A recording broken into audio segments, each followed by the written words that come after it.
All right, ladies and gentlemen, welcome back to the channel, guys. Today we have a Houston Rockets video for you. Now, before we get into this video, just want to let you know I got a Discord, I got a Houston Rockets Daily channel, I got a Twitch that I've been streaming on every day this whole week.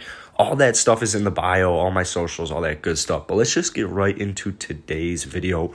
We're going to talk about Sterling Brown, the Dream Shake, do a little player review on him. We're just going to kind of break Sterling Brown down.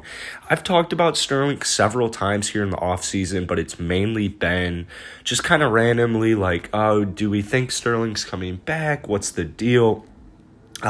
Pretty up and down season for Sterling. He came onto the Rockets in the offseason on a 1-year, $1.7 million deal. And then he just ended up having pretty much the best season of his career. And you love to see it. You absolutely love to see it. He led the team in three-point percentage at 42.3%. And he also finished with the highest scoring average of his career with 8.2 points per game.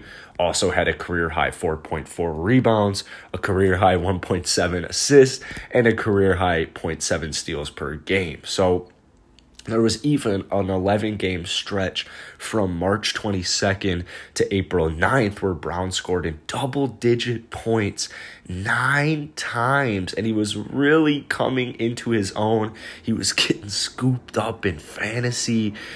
And then he went out with a knee injury on April 10th.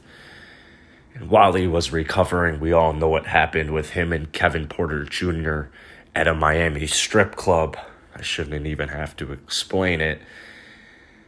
They basically went out in to a Miami strip club on April 19th. They left the booby trap. I guess Brown got in the wrong vehicle, sparked a fight, which resulted in him getting hit in the head with a glass bottle. There's a video about it. It's effed up, man. It's just bloody. It's gross.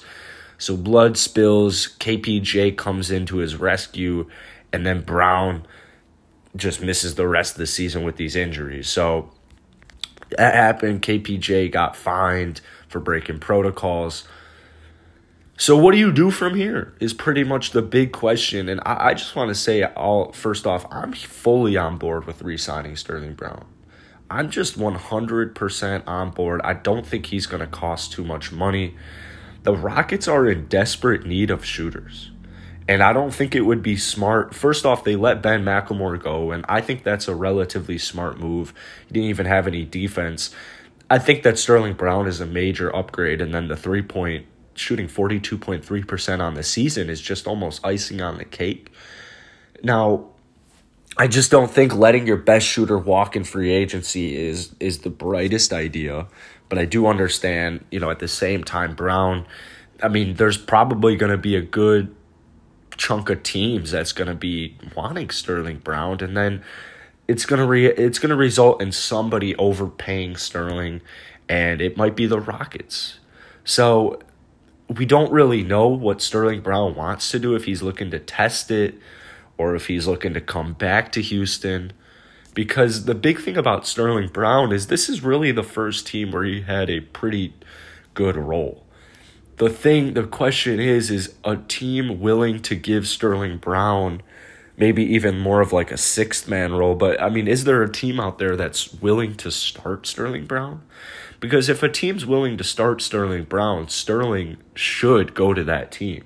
Just even as a Rockets fan who wants this guy back, that's just going to be the best thing that could happen to him in his career, is getting a starting spot rather than, coming back to Houston or trying a new team and trying to work your way into the starting lineup. The thing about this Rockets squad is Sterling Brown is so versatile that I'm sure he will get a handful of starts next season at the very least, even if there aren't any injuries. Say the Rockets team is fully healthy all season, I still think Sterling Brown could squeeze in a couple of starts just based off of matchups. But Jae'Sean Tate, you never know. Jae'Sean Tate could really come into his own skin next season, develop a three-point shot, get a little bit more lean, and you never know what could happen. But I'm just fully on board with re-signing. I'm kind of curious what you guys think. What would your what's the cap on what you would essentially give him?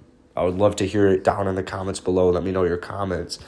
But like I said, man, I'm just huge with re-signing Sterling Brown. And I've made a couple of videos about this. I know I made some videos on the second channel about this. Sterling Brown or David Nwaba, I mean, I'm going to go Sterling Brown 100% because I view David Nwaba as a dude who could actually go onto a championship level team, start for them, and provide impact. I don't think David Nwaba will be a starter on a championship team after this offseason's all said and done, but I'm sure he will be on a playoff caliber team or just a better team than the Houston Rockets because it's probably just statistically based. I mean, every team is better than the Rockets right now. So if we're basing it off record. So I don't really want to re-sign David Nwaba because I'd rather go get Sterling Brown. I also like our backups just in case. I mean, you got Jay Sean, you got KJ there. The good part is Nwaba and Brown both don't require 35 minutes a night. You can throw them in 15 to 25 minutes a night, and they're going to be just as useful. That's actually one of the best parts I like about both players, especially David Nwaba, is that you can throw him in most lineups. And this season, he had such a much better offensive production year that I really think he's become less and less and less of a liability on offense, which just only helps his case. So I think David Nwaba is going to get a nice paycheck here in the offseason, whereas I think you could get Sterling Brown on like a 3-year contract for a very reasonable number. So Sterling Brown, great year with us, man. I love you. Hopefully you come back on the Houston Rockets. But if you guys enjoyed this video, hit that like button, hit that sub button. We're doing this every day all summer. Did it all every day all year.